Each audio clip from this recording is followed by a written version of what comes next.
ayaw mo mamigay. Dapat sa'yo mawala.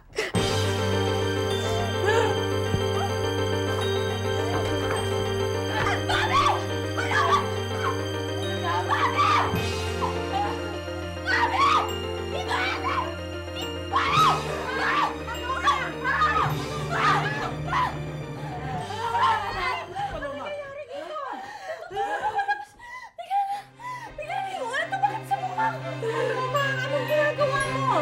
O yan, Alicia, parang si Natin Torino naloloko yung bata niya! Huwag naman, wala nga siya sa sariling pag-iisip. O, tingnan mo. Kaya may kasamang ganyang tao dito sa bahay, no? Hindi niya alam kung anong ginagawa niya! Tama na. Alam mo, ganyan Zero sa kanila. Ako ang malas ko.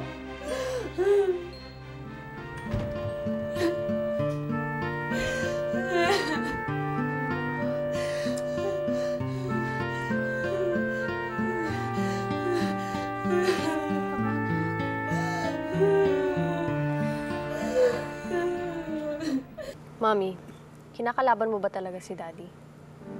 Alam namin na hipagkita ka kay Ernestina. Ayun, biglaan lang yun. Alam mo, kinakabahan ako dyan kay Ernestina, ha? Last week, muntik na kaming mamatay ni na Asturias at Elaine. Pinagbabaril na lang kami nung nag-aantay kami ng kotse. Haven't you read the papers? Please, Amanda, hindi niya gagawin yan sa inyo. Ma, hindi ko sinasabi na gagawin yun ni Ernestina o ginawa niya. Aba, ano ba nangyayari sa inyo? Kung kampihan mo yung babaeng yun, akala mo mas anak mo pa siya kaysa sa amin. You're just paranoid. I am not paranoid. Ikaw ang paranoid, Mami. Hindi ba alam, nasisira ng buong pamilya ni Daddy? Lalo na tayo. Ang masama pa nun, kahit na magkagalit-galit ang mga anak ni Daddy, at least, sila, kakampi nila yung mami nila. Hindi kagaya sa atin.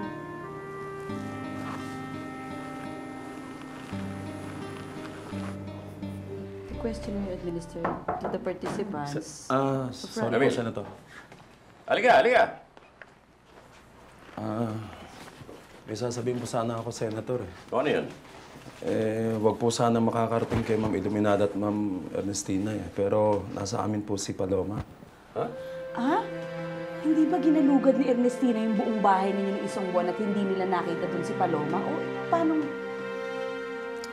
Emil, matagal na namin hinahanap si Paloma. Yung palang andun lang sa inyo, hindi mo lang sinasabi sa akin. Senator, naitago naman po namin ng oras na yun si Paloma sa bahay ni Lucinda. Pero binalik po sa amin eh. Kaso po kagabi, Senator, medyo may sahid na po siya yata si Paloma. Gusto mong patayin si Rosa Camila. Ano? Jesus Christ. Nasaan nga si Paloma? Dali ka dito. Ano po, Senator, wag po. Hindi niyo po alam ang ginagawa niya eh. Nakakaawa po ang kalagayan niya. Senator, don't you think we should really confine her in a psychiatric ward? No. Galing na siya roon. Kilala ko si Paloma. Nakalimutan ko lang responsibilidad ko sa kanya. Siya ang una kong apo. Emil? Po. Dalhin mo kagad dito si Paloma. Kami ang mag-aalaga sa kanya. Opo, Senator. Tuloy na ba ako? Sige, Emil. Elaine, Asturias, walang dapat makaalam nito. Ni si Ernestina o si Iluminada.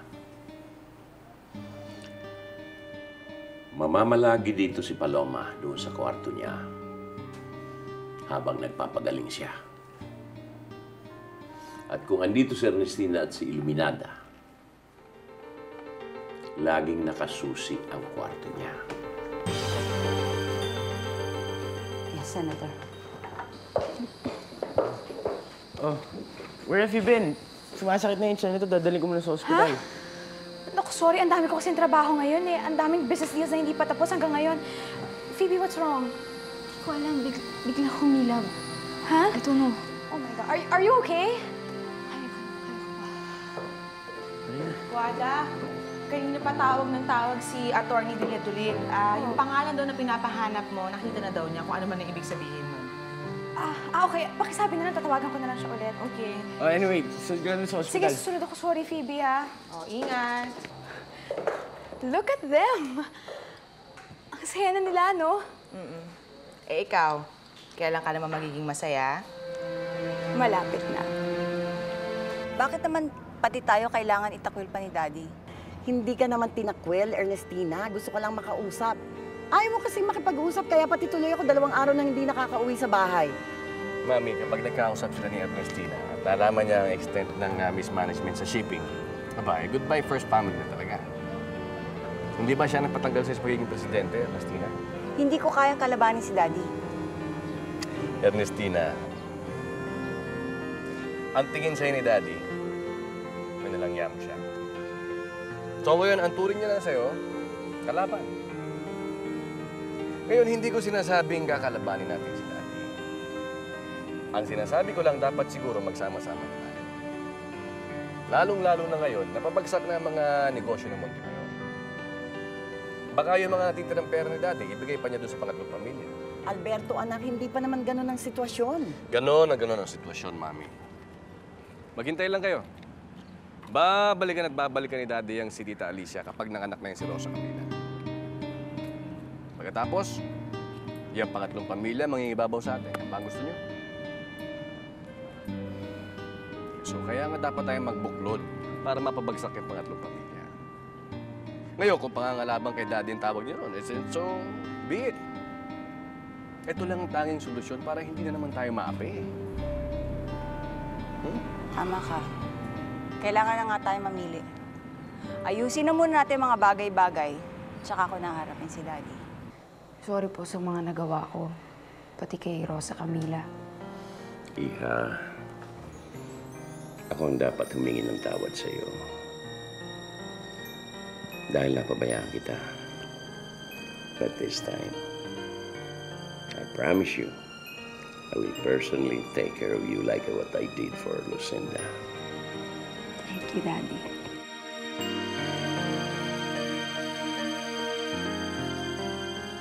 Kung magtatanong sa inyo si Ma'am Iluminada ninyo kung bakit laging nakasusi ang kwarto ni Paloma, sabihin nyo, ako ang kausapin niya. Or security, pwede na kayo umalis. So, ayusin ninyo ang kwarto ni Paloma. Doon siya maglalagay. At ibigay niyo sa akin ang susi. Akin.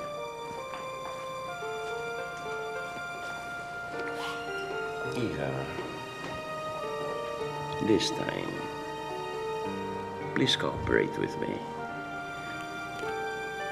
I will give you the best doctors there is to take care of you.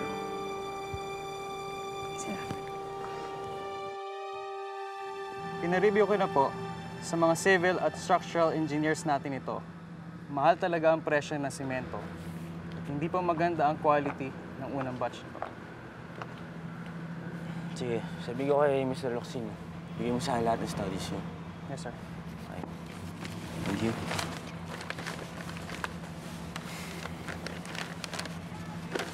O ano, okay ba? Mauna na po ako, sir. Salamat po. Si Tita Angie nag-text po ba tungkol kay Rosa Camila? Hindi, other than nung sinabi ko sa'yo nung isang araw na kabuhanan na ni Rosa Camila. Salamat.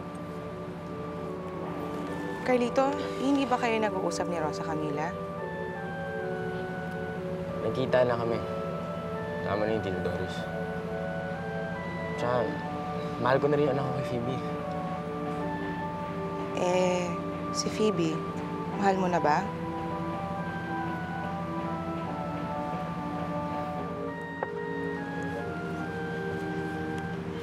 Ay, nako, Carlito.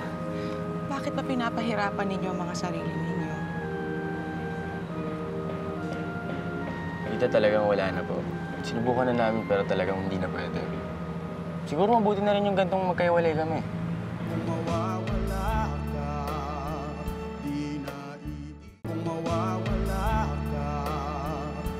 Nasaan ba ang may dami hawak ng susi dito sa kwarto ni Paloma?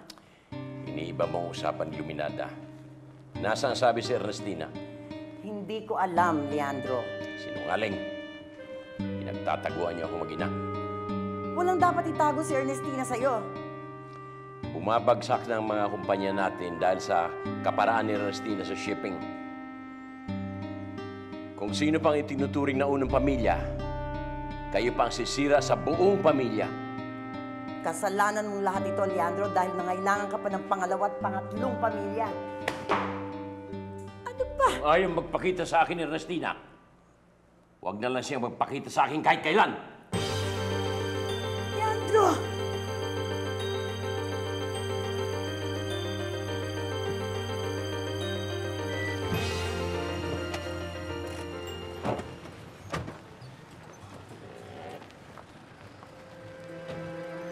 Mami, Ernestina, regalo ka para sa inyo. Nice. Ang ganda, Alberto. Pero hindi naman kami palalayasin ni Daddy eh. Siyempre, public figure siya. Ayaw niya na iskandalo. Well, mabuti na yung preparado. Kung sakaling kayo umalis. Well, kapag umalis ka kay Leandro, Ernestina, sasama ko sa'yo. Tandaan mo yan. Tignan natin kung hindi may iskandalo si Leandro. Alam mo kung anong ayaw ko? Kasama natin si Nestor. Ang gusto kong kasama si Paloma. Ate Ernestina naman. Si Ernestina pa ba magtutulungan? Kung di tayo nagtatago rin. Eh, paano yung asawa mo? Hindi niya pa alam na nagtatrabaho kay Alberto. Pero pinipilit ko siya. Ay, nako. Hindi mo mapipilit ang lukaret na yon. Hindi niya pa kasi ako nakikita, Mami. Parang bulak ko sa kamay si Lucina. So sa pag-iisip mo, Alberto, ganito magiging setup natin. It's the first family against the second and third, with Daddy siding with the others. Hasn't it always been that way, Ernestina? Come on. Let's go in. Enjoy the house. This is your house. Come on. Kailangan natin mag-trim down sa lahat ng kumpanya natin. Hindi naman natin po nang ipasara ang Montemayor Shipping dahil ito ang puno ng mga kumpanya natin. Lucinda, the Montemayor Publishing has always been the white elephant of our group of companies. Sa lahat, ito ang pinakamahirap isalba. Now, I'm giving you the option kung gusto mo itong pagpatuloy. Pero masasabi ko lang sa iyo, wala kang maupuang tulong sa Montemayor Incorporated. Hindi naman ako matutuwa kung bebentahan mo ng shares ito Max-Loxing. Dad, you know what I suggest? Isara muna natin ang publishing. Kung ano masave natin dito, ipasok natin sa MBN. Pwede naman kami magtulungan ni Lucinda. Diba? Hindi naman siguro magkaloy ang print and media. Do that. Kailangan din natin ng Montemayor Broadcasting Network sa ating kampanya. Lalo na ngayon na bumababa ang ratings ko sa Senator. Dahil sa sunod-sunod na skandalo ng pamilya. Kami nga rin, nahihirapan na rin kami kumuha ng mga sponsors. Iba na kasi yung tingin nila sa atin eh. Yan din ang dahilan kung bakit hirap din ako kumuha ng mga advertisers. Kalimutan natin yan. At magtulungan tayong lahat para mapabango muli ang ating pangalan.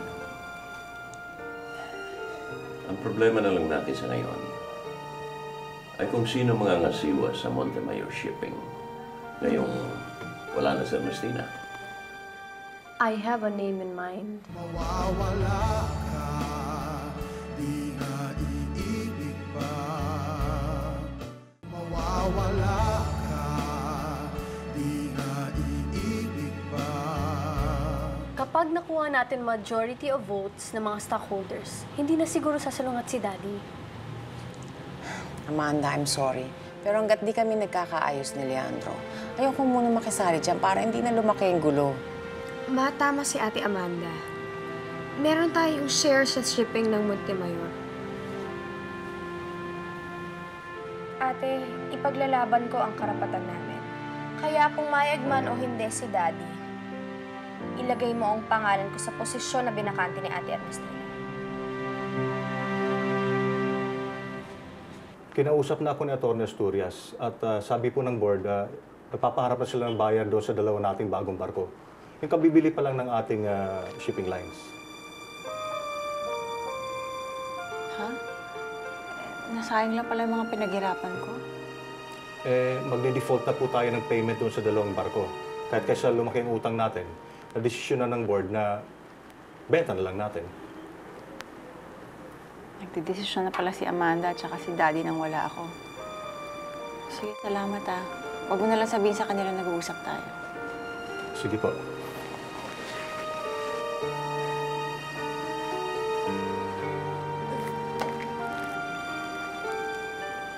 Hello? Alberto, kaya mo na ba maging legal? Isang buwan na lang, manganganak ka na. Tatrabaho ka dyan, ah. Hindi, binabasa ko lang yung dapat kong gawin. May alam ka ba talaga dyan sa pagpapatakbo ng barko? Hindi naman ako yung magpapaandar ng barko eh. Ako lang mag-manage. Teka, may kilala ka bang Guadalupe Valiente? Oo. Kapatid yun ni Carlito, dati kong best friend. Paano mo siya nakilala? Actually, siya yung nagpakilala sa akin. Kasama naman niya lawyer, kinuha yung number ko.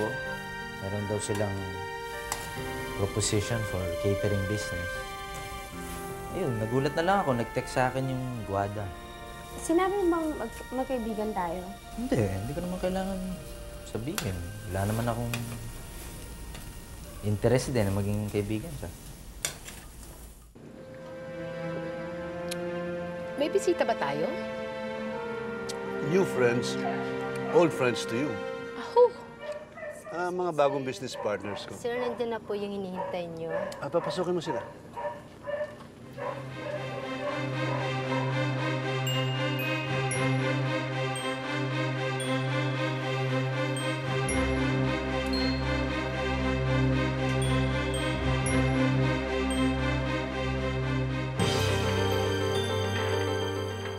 O, tama ito para natatagtag ka, para hindi ka mahirapan sa panganganak. Naku, si Tito Emil, kung magsalita, akala mo marunong sa buntis. Ala namang anak. O basta, kahit anong mangyari ha, kailangan ninong ako niya. Oo naman, syempre.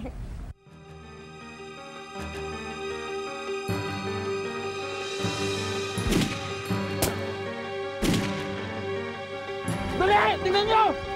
Stop! Ethan?